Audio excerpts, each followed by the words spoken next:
नमस्कार, आप देख रहे हैं टीएनपी स्पोर्ट्स। मैं हूं आपके साथ रीजू रॉय और मेरे साथ मौजूद है मेरे साथी अजय।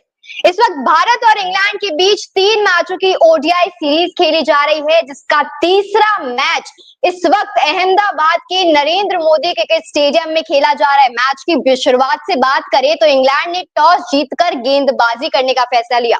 पिछले 2 मैचों में उन्होंने बल्लेबाजी का फैसला लिया था और यहाँ वो हार गए थे, और यहाँ गेंदबाजी का फैसला लिया ये सोच के कि क्लीन स्वीप ना हो जाए, और यहाँ भारत ने 350 से ज्यादा स्कोर बना दिया है। तो पहले तो मैं आपसे जानना चाहूंगी कि वो जो फैसला था टॉस करने के बाद बल्लेबाजी गेंदबाजी का जो फैसला इंग्लैंड ने लिया, वो कैसा आपको लग रहा है? वो मेरे को लगता है कि पैनिक सिचुएशन में लिया गया फैसला है रिजू, क्योंकि अहमदाबाद के नरेंद्र मोदी स्टेडियम में ऐसा नहीं है कि आप एक तरफा ही आंकड़े हैं कि भाई जीतने वाली टीम मतलब पहले बल्लेबाजी करने वाली टीमों ने ही सिर्फ मैच जीता, ऐसा नहीं है।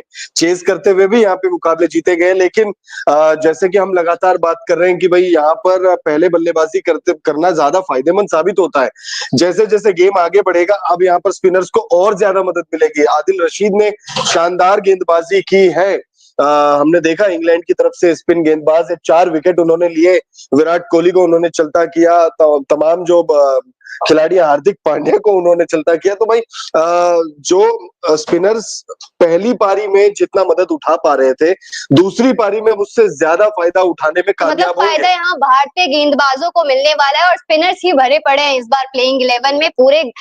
जैसे मैंने आपसे बात की थी कि मोहम्मद शमी नहीं है इस वाले प्लेइंग 11 में तेज गेंदबाज, तो मतलब सही है। जैसे कि आपने बताया कि स्पिनर्स को मदद मिलेगी, तो हमारे पास स्पिनर्स ही हैं। तो एक बार अजय मैं चाहूंगी कि आप स्कोर कार्ड बता दें भारत का। बिल्कुल, अगर देखिए स्कोर कार्ड की बात करेंगे तो रोहित शर्मा आज उनका बल्ला नहीं चला, 1 रन बनाकर वो आउट हो गए। उसके बाद शुभमन गिल इस मैदान वैसे तो इंडियन क्रिकेट का उनको प्रिंस कहा जाता है, लेकिन अहमदाबाद के नरेंद्र मोदी स्टेडियम के वो किंग है। इस मैदान पर जब जब वो आए हैं रनों का अंबार ही लगा है। आज भी कोई अलग कहानी नहीं दिखी हमें। 112 रन, गिल और नरेंद्र मोदी स्टेडियम का प्यार, ये मतलब एक अटूट बंधन बनता जा रहा है। विराट कोहली प्रिंस अगर बल्लेबाजी कर रहे हैं, अच्छा रन बना रहे हैं, तो फिर किंग कहाँ पीछे रहने वाले थे। 52 रन बनाते हैं, थोड़ा अनलक्की महसूस करेंगे अपने आप को।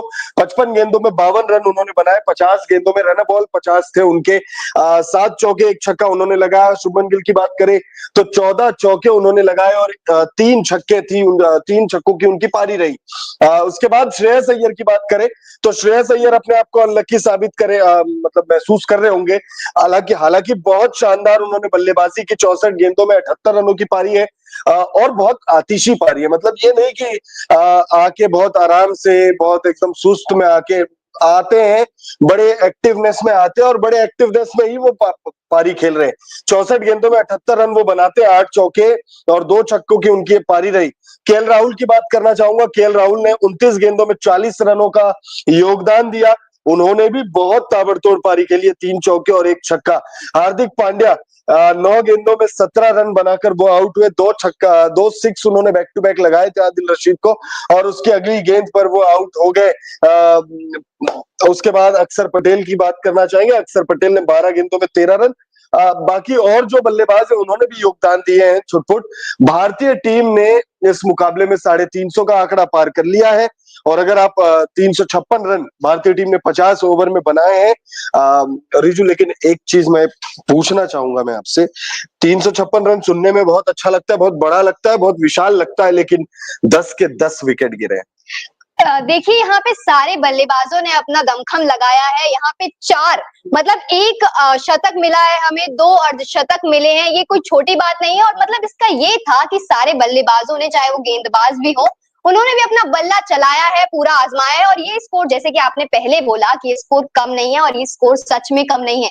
इस सीरीज में भी सबसे बड़ा स्कोर है, जैसे कि आप देख सकते हैं कि सबसे बड़ा स्कोर, और ये इंग्लैंड के लिए एक बहुत बड़ी चुनौती तो जरूर साबित होने वाली है। तो आपको क्या लगता है, हमारे बल्लेबाजों ने तो बहुत बढ़िया शानदार प्रदर्शन दे दिया जैसा हम चाहते थे, सारे बल्लेबाज निखर के आए हैं सामने। गेंदबाजी में कौन निखर कर सामने आने वाला है? देखिए मुझे अगर आप पूछेंगे तो मुझे अक्षर पटेल से बहुत ज्यादा उम्मीद है आज के मुकाबले में। उनका होम ग्राउंड भी है, तो अपने होम ग्राउंड पर वैसे भी जो खिलाड़ी होता है वो शानदार प्रदर्शन करना भी चाहता है और कर भी लेता है कई बार। जैसे शुभमन गिल है, शुभमन गिल का ये आईपीएल के पॉइंट ऑफ व्यू से होम ग्राउंड है, अक्षर पटेल का स्टेट पॉइंट ऑफ व्यू से उनका होम ग्राउंड है। तो अक्षर पटेल से उम्मीद है, वॉशिंगटन सुंदर कमाल कर सकते हैं, कुलदीप यादव कमाल कर सकते हैं। स्पिनर्स, मैं स्पिनर्स के लिए तो जो है थोड़ा सा ये सोच रहा हूँ कि स्पिनर्स को बहुत ज्यादा मदद मिलेगी। अब कौन से स्पिनर को ज्यादा मदद मिलेगी ये देखना बहुत दिलचस्प होगा। हो सकता है कुलदीप यादव सबसे ज्यादा विकेट ले जाए, हो सकता है अक्षर पटेल ले जाए। अब अक्षर पटेल का मैं नाम इसलिए भी लेना चाहूंगा क्योंकि अक्षर पटेल ने इस सीरीज में पहले मुकाबले में अच्छी बल्लेबाजी की थी, बड़ा मतलब अच्छा स्कोर उन्होंने लगाया था। दूसरे मैच में 44 नाबाद लौटे थे, तीसरे मैच में बल्ले से कुछ नहीं कर पाए, तो हो सकता है गेंद से वो कमाल करे। बिल्कुल, हम चाहेंगे कि वो करे इस वक्त। जैसे हम बात करेंगे अब रोको की, हमने सुबह ही एक वीडियो बनाई थी जिसमें हमने बोला था कि रोहित शर्मा तो रुक गए, दूसरे मैच की बात कर रहे थे कि रोहित शर्मा तो रुक गए, कोहली कब रुकेंगे? तो यहाँ हमें कोहली भी रुकते हुए नजर आ गए हैं। 94 का स्ट्राइक रेट कम नहीं होता। एक बार और मैं बताऊंगी कि 94 का स्ट्राइक रेट बिल्कुल कम नहीं होता है। 52 रन विराट कोहली ने, जो इस वक्त फॉर्म में नहीं थे पर वो दोबारा फॉर्म में आते हुए नजर आ रहे हैं। चैंपियंस ट्रॉफी के लिहाज से ये बहुत बड़ी एक मैं कहूं कि अचीवमेंट हमें मिल गई है, भारतीय फैंस को अचीवमेंट मिल गई है। रोहित शर्मा चल गए, विराट कोहली चल गए। हालांकि रोहित शर्मा का इस मैच में इतना बढ़िया बल्ला नहीं चला, लेकिन एक बार तो बता दिया ना कि रोहित शर्मा भी चल गए और विराट कोहली भी चल गए। बिल्कुल, विराट कोहली से देखिए फैंस को बहुत ज्यादा उम्मीदें थी। हालांकि वनडे फॉर्मेट की आप बात करेंगे तो पिछले 7 मुकाबलों में 6 बार उन्होंने 50 का आंकड़ा पार किया है, जिसमें 2 if I am not wrong 2 शतक भी शामिल है। तो वनडे फॉर्मेट में उनका बल्ला लगातार चल रहा है। बस खाली जो जो पिछला मुकाबला था, पहला मुकाबला तो वो खेले ही नहीं थे, पिछले मुकाबले में उनका बल्ला नहीं चला था। फिर इस मुकाबले में वापस उन्होंने 50 बना दिए हैं। तो भाई अपना औसत जो है वो वनडे क्रिकेट का जो उनका औसत है 50 का, वो मेंटेन करके चल रहे हैं। 50 से ऊपर का औसत वो बस वो मेंटेन करके चल रहे हैं। और विराट कोहली जैसे कद का बल्लेबाज जो होता है ना, वो 50-60 रन जब बनाता है ना, कंसिस्टेंटली बनाता है, तब भी लोग कहते हैं कि उनका बल्ला नहीं चल रहा है। अब किसी खिलाड़ी ने 80 से ज्यादा शतक लगा दिए हो तो फिर उस खिलाड़ी के लिए पैमाना क्या सेट करोगे आप? तो शतक से कम तो हमेशा लगेगा करके कि विराट कोहली का बल्ला विराट कोहली का तो औसत कभी कम होता ही नहीं है, वो चाहे कभी भी देख लो, इस वक्त नहीं चल रहे।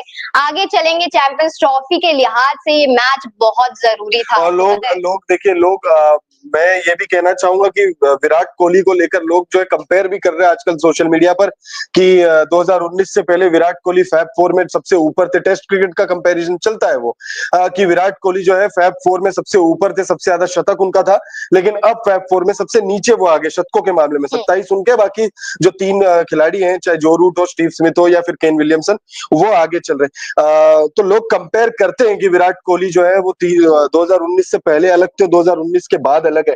लेकिन मैं उन लोगों को ये कहना चाहूंगा कि फैब 4 में बाकी जो बल्लेबाज जिनको आप कंपेयर कर रहे हो विराट कोहली से, क्या आप उनके वनडे के आंकड़ों पे बात करना चाहोगे? क्या आप उनके T20 के आंकड़ों पे बात करना चाहोगे?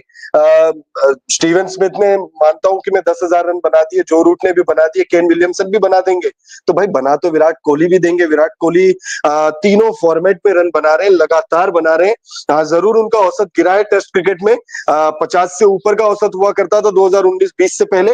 अब जो है वो 47 या 48 के आसपास का औसत है, लेकिन मुझे लगता है कि वो भी कम नहीं है और 8,000 से ऊपर रन है उनके। तो भाई तीनों फॉर्मेट में से तो चलो विराट कोहली ने संन्यास ले ही लिया है। टेस्ट में उनका थोड़ा सा औसत डाउन हो गया, बहुत कम भी नहीं कहेंगे, थोड़ा सा औसत डाउन हुआ है, लेकिन ओडीआई में लगातार उनका बल्ला चल रहा है और चैंपियंस ट्रॉफी में भी उनका बल्ला चलते हुए हमें नजर आने वाला है।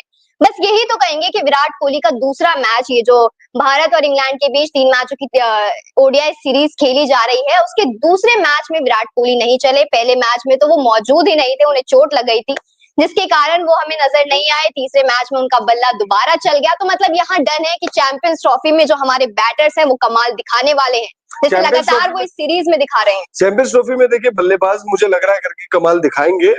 अगर हमें कुछ दिक्कत होती है या कमी आएगी तो वो जसप्रीत बुमराह की गैर हाजिरी या गैर मौजूदगी या फिर उनकी कमी हमें खलेगी।